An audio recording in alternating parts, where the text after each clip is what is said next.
तो सीबीआई जांच की जैसे सिफारिश हुई, अरविंद केजरीवाल आग बबूला हो गए, तिलमिला गए और किस तरह से उनकी प्रतिक्रिया आ रही है आपको हम सुनवा रहे हैं। लगातार ये जंग बढ़ती जा रही है क्योंकि अब सामने खुलकर मैदान में आम आदमी पार्टी बना भारतीय जनता पार्टी। सही जी, बिल्कुल आशु, और जबरदस्त लड़ाई है आबकारी नीति पर, एक्साइज पर। बिल्कुल। मनीष सिसोदिया जिन पर आरोप है, एक ट्वीट यहां पर किया है और ट्वीट करके मनीष सिसोदिया दिल्ली के डिप्टी सीएम ने प्रधानमंत्री नरेंद्र मोदी पर निशाना साधा है। मोदी जी केजरीवाल जी से बहुत डरते हैं, ये मनीष सिसोदिया दिल्ली के उप मुख्यमंत्री का ट्वीट है। अभी हम पर और झूठे केस होंगे। मनीष सिसोदिया ने सीधे सीधे प्रधानमंत्री नरेंद्र मोदी को इसमें शामिल कर लिया है। कोई जेल केजरीवाल को नहीं रोक सकती और पलटवार बीजेपी ने तुरंत किया।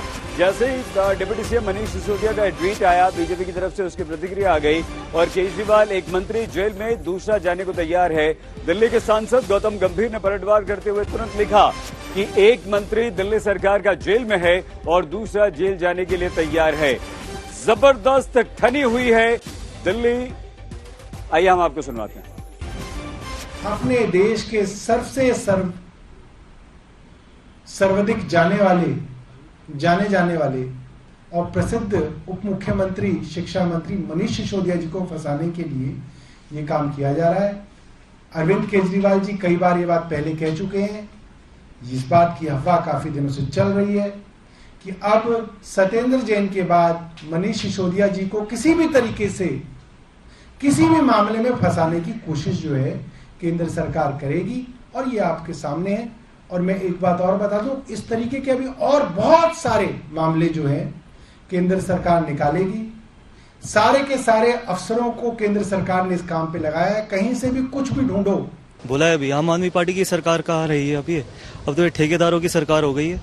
और सिंगापुर, वहां पर क्या, सिंगापुर जाके भी खालिस्तानियों की एंट्री करवाना चाहते हैं अरविंद केजरीवाल जी, जिस तरीके से पंजाब में करवाई है। जब कोविड के समय जब राशन की जरूरत थी तो कितने माइग्रेंट लेबर्स को दिल्ली से बाहर भगाया गया। उसके बाद जब ऑक्सीजन की कमी थी तो राजनीति करी। उस वक्त पे ठेके खोल के सिर्फ पैसे कमाने की कोशिश की जा रही थी और उस समय भी इनको पैसे कमाने की पड़ी थी जब देश को एक इंसानियत की जरूरत थी। तो ये आम आदमी पार्टी अब हटा के नाम अब ठेकेदार की सरकार कर देनी चाहिए, क्योंकि ठेके वालों की तो सरकार है ये। वो मंत्री जो पूरे देश में शिक्षा की क्रांति लाए, जिनका डंका आज देश में नहीं विदेशों में बज रहा है, उस उप मुख्यमंत्री को फंसाने के लिए ये सीबीआई की इंक्वायरी केंद्र सरकार के इशारे पर हमारे एलजी साहब ने रिकमेंड की है। और बड़े शर्म की बात है कि हजारों करोड़ रुपए लूट के लोग विदेश चले गए। नीरव मोदी चले गए, ललित मोदी चले गए, विजय माल्या चले गए। केंद्र सरकार ने भगा दिया उन्हें। एक मंत्री जेल में, दूसरे जाने की तैयारी में, और तीसरा जो सिंगापुर जाना चाहता है वो खालिस्तानियों की एंट्री करवाना चाहता है। तो खालिस्तानी ठेकेदार ये अपने आप को दिल्ली का बेटा कहते थे कि जब कोविड के समय जब ठेके खोले थे, जब बड़ी बड़ी लंबी लाइनें लगाई थी, जब शराब बेच रहे थे, तो सिर्फ यही नीयत थी कि अपने जो लिकर माफिया है उसको किस तरीके से अनड्यू एडवांटेजेस दी जा सकती थी। तो इस तरीके का ये आम आदमी है कि जहाँ पर दिल्ली की कोई इनको चिंता नहीं है, सिर्फ पैसे कमाने हैं, खालिस्तानियों की एंट्री करानी है। और अपना जो मॉडल है, कभी एक बार सवाल उनसे भी पूछिए कि मॉडल क्या है दिल्ली में?